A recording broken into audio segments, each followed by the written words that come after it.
Assalamualaikum warahmatullahi wabarakatuh. Jumpa lagi dengan saya, Siti Nurhayati, guru SMP Negeri 3 Sumeneb, calon guru penggerak angkatan ke-7 Kabupaten Sumeneb. Pada kesempatan kali ini, saya akan memaparkan tugas 1.4.A.8 koneksi antar materi modul 1.4 budaya positif. Selamat mengikuti. Selama mengikuti pendidikan guru penggerak, saya didampingi oleh Bapak Supriyono sebagai fasilitator dan Bapak Hendri Sis Zainurullah sebagai pengajar praktik. Lalu, apa kesimpulan mengenai peran saya dalam menciptakan budaya positif di sekolah? Mari kita simak bersama. Seorang guru yang baik haruslah memiliki kemampuan dalam menciptakan budaya positif di sekolah. Budaya positif tersebut dapat dijalankan dengan menerapkan konsep-konsep inti seperti disiplin positif, motivasi perilaku manusia, posisi kontrol, keyakinan sekolah atau kelas, dan segitiga restitusi. Yang pertama adalah disiplin positif. Disiplin mempelajari bagaimana cara kita mengontrol diri dan bagaimana menguasai diri untuk memilih tindakan yang mengacu pada nilai-nilai yang kita hargai. Disiplin diri berarti murid bisa bertanggung jawab terhadap apa yang dilakukannya dan mendasarkan tindakannya pada nilai-nilai kebajikan universal. Sebagai pendidik, tujuan kita adalah menciptakan anak-anak yang memiliki disiplin diri sehingga mereka bisa berperilaku dengan mengacu pada nilai-nilai kebajikan universal dan memiliki motivasi intrinsik, bukan ekstrinsik. Yang kedua adalah motivasi perilaku manusia. Ada 3 motivasi yang mendasari setiap perilaku manusia. Yang pertama, untuk menghindari ketidaknyamanan atau hukuman. Yang kedua, untuk mendapatkan imbalan atau penghargaan dari orang lain. Dan yang ketiga adalah untuk menjadi orang yang mereka inginkan dan menghargai diri sendiri dengan nilai-nilai yang mereka percaya.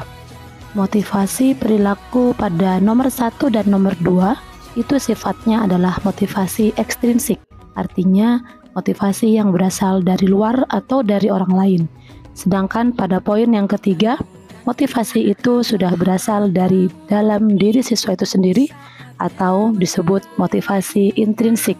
Dan tugas kita sebagai guru adalah bagaimana memunculkan motivasi intrinsik tersebut pada diri siswa.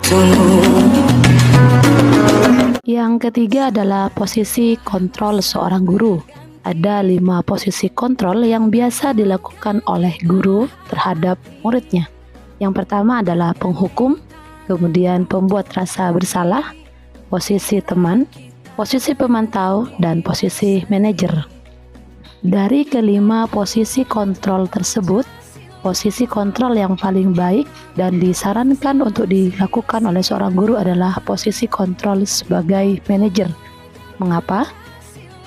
Karena pada posisi kontrol ini, guru berbuat sesuatu bersama dengan murid, mempersilahkan murid mempertanggungjawabkan perilakunya, mendukung murid agar dapat menemukan solusi atas permasalahannya sendiri. Posisi ini juga mengacu kepada restitusi yang dapat menjadikan murid kita seorang manajer bagi dirinya sendiri.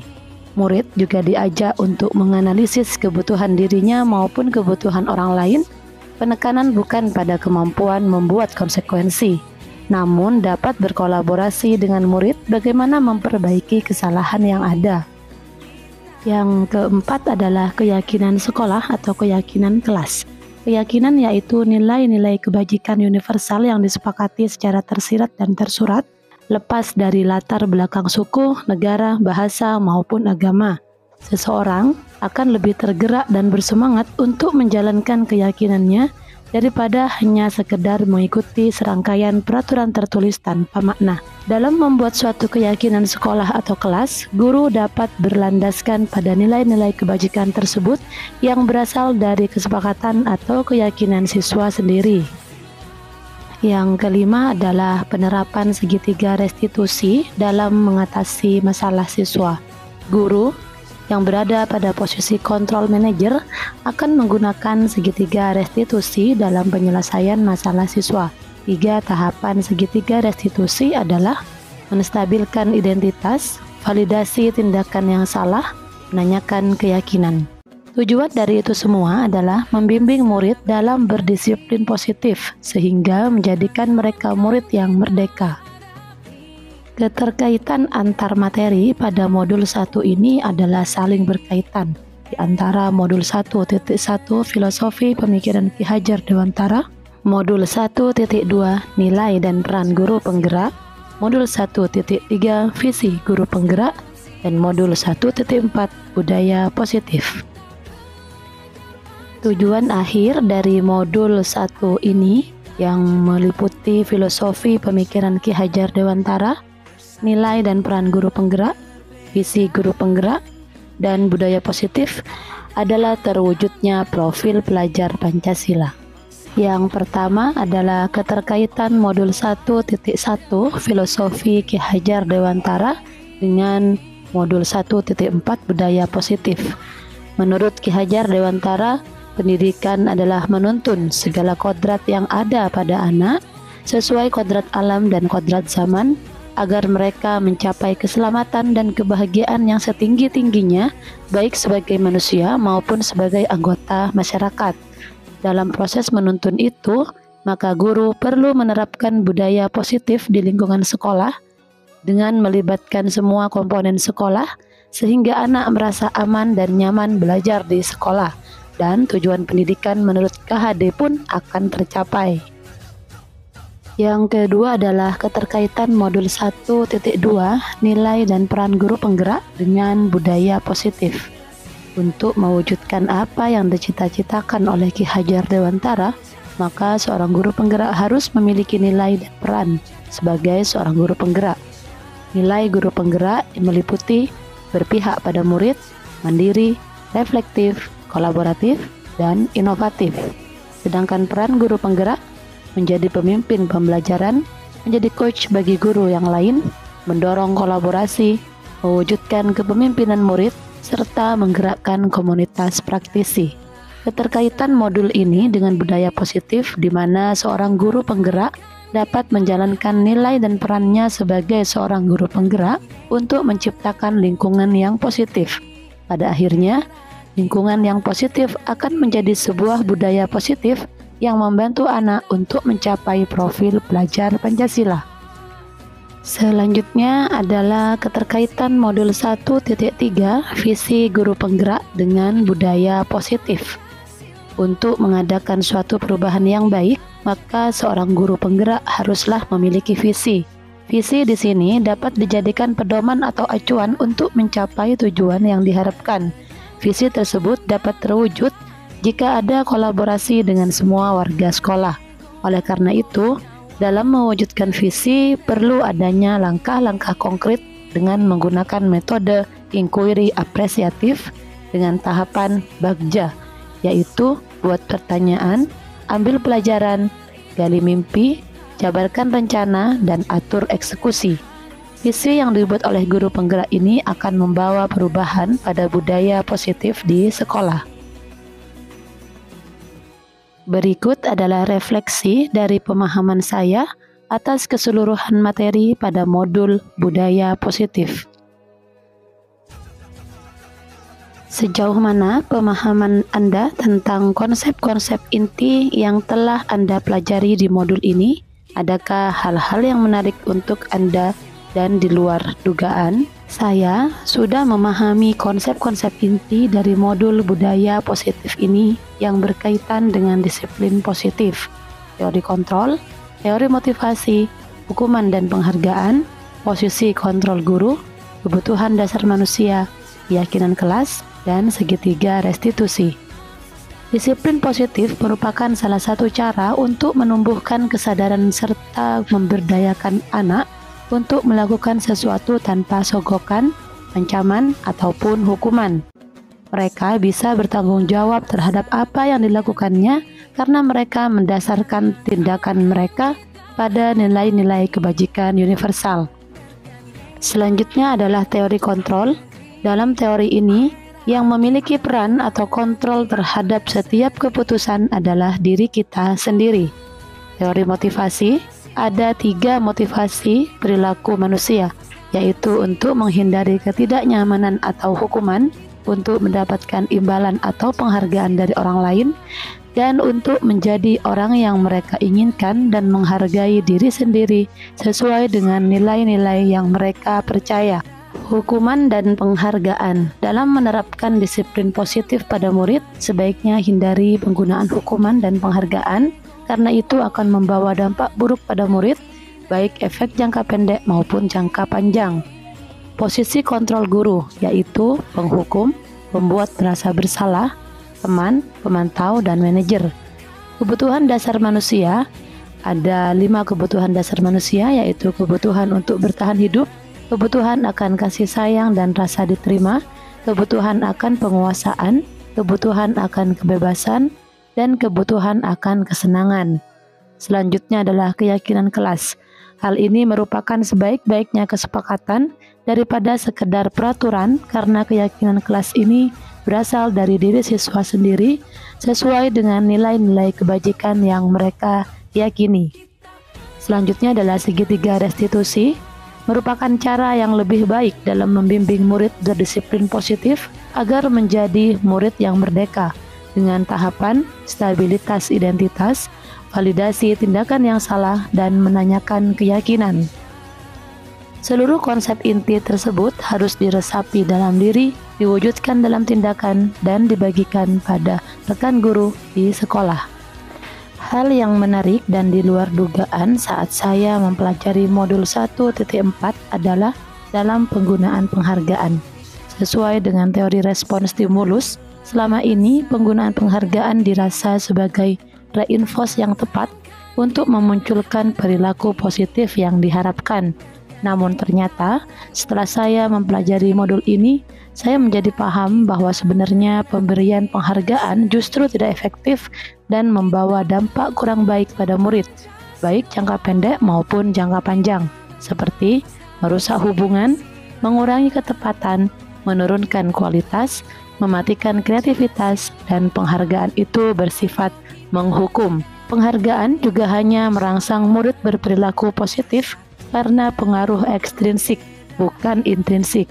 Padahal yang akan kita kembangkan dan asah adalah munculnya motivasi intrinsik pada diri murid. Perubahan apa yang terjadi pada cara berpikir Anda dalam menciptakan budaya positif di kelas maupun sekolah Anda? Perubahan cara berpikir saya adalah yang pertama, dalam hal penggunaan hukuman dan penghargaan. Hindari hukuman untuk menerapkan disiplin positif pada siswa. Hindari juga penggunaan penghargaan yang selama ini dianggap baik untuk memotivasi siswa. Yang kedua, saya juga menyadari bahwa posisi kontrol saya selama ini harusnya lebih menggunakan posisi manajer. Selama ini, saya hampir pernah melakukan semua posisi kontrol tersebut, seperti posisi penghukum, pembuat merasa bersalah, teman, pemantau, maupun manajer. Pengalaman seperti apakah yang pernah Anda alami terkait penerapan konsep-konsep inti dalam modul budaya positif, baik di lingkup kelas maupun sekolah Anda? Pengalaman yang pernah saya alami adalah menangani siswa yang terlambat ke sekolah dan tidur di kelas. Saya menerapkan tahapan-tahapan dalam segitiga restitusi, yaitu menstabilkan identitas, validasi tindakan yang salah, dan menanyakan keyakinan. Bagaimanakah perasaan Anda ketika mengalami hal-hal tersebut? Perasaan saya sangat termotivasi untuk terus memperbaiki diri sesuai dengan nilai-nilai budaya positif di sekolah. Apalagi saat siswa memberikan testimoni tentang perasaan mereka yang melanggar peraturan tetapi tidak dihukum. Ternyata murid merasa senang ketika mereka diajak untuk menyadari sikapnya dan memikirkan langkah penyelesaiannya. Menurut Anda, terkait pengalaman dalam penerapan konsep-konsep tersebut, hal apa sajakah yang sudah baik? Adakah yang perlu diperbaiki? Yang sudah baik adalah dalam penanganan masalah, hendaknya tidak langsung menghakimi siswa, tetapi perlu dilakukan komunikasi sehingga jelas letak permasalahannya di mana, dan mereka menyadari kesalahannya serta berkeyakinan untuk menjadi lebih baik dengan menemukan solusi-solusi dari permasalahan mereka. Sedangkan yang perlu diperbaiki adalah pembuatan keyakinan kelas atau sekolah yang berasal dari siswa sendiri. Artinya melibatkan siswa dalam perumusannya. Sebelum mempelajari modul ini, ketika berinteraksi dengan murid, berdasarkan 5 posisi kontrol, posisi manakah yang paling sering Anda pakai dan bagaimana perasaan Anda saat itu? Setelah mempelajari modul ini, posisi apa yang Anda pakai dan bagaimana perasaan Anda sekarang? Apa perbedaannya? Sebelum saya mempelajari modul 1.4, kelima posisi kontrol tersebut pernah saya lakukan, tergantung permasalahan dan seberapa sering murid melakukan pelanggaran. Misalnya posisi penghukum dilakukan tanpa kekerasan fisik, misalnya menyapu ruangan, memungut sampah, mengaji surat Yasin, membuat tulisan tidak akan mengulangi lagi, dan lain-lain. Kemudian posisi pembuat merasa bersalah juga pernah saya lakukan, misalnya membuat anak mengingat kedua orang tuanya ketika mereka melakukan kesalahan atau pelanggaran. Posisi teman dilakukan ketika pelanggaran mereka bisa ditolerir atau baru 1 kali dilakukan, misalnya memakai sepatu warna lain karena sepatu hitamnya basah terkena hujan. Kemudian posisi pemantau saya lakukan untuk mengingatkan murid tentang peraturan yang ada dan mereka menjalankan konsekuensi yang telah kita sepakati apabila mereka melakukan pelanggaran kembali.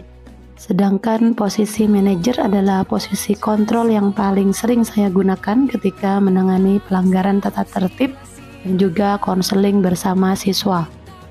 Perasaan saya adalah merasa bersalah saat memposisikan sebagai penghukum dan juga pembuat merasa bersalah. Tetapi sangat senang ketika saya bisa memposisikan sebagai manajer. Dan setelah mempelajari modul 1.4 ini, saya lebih banyak menggunakan posisi manajer. Perasaan saya dan siswa sama-sama senang dan bebas dari rasa takut.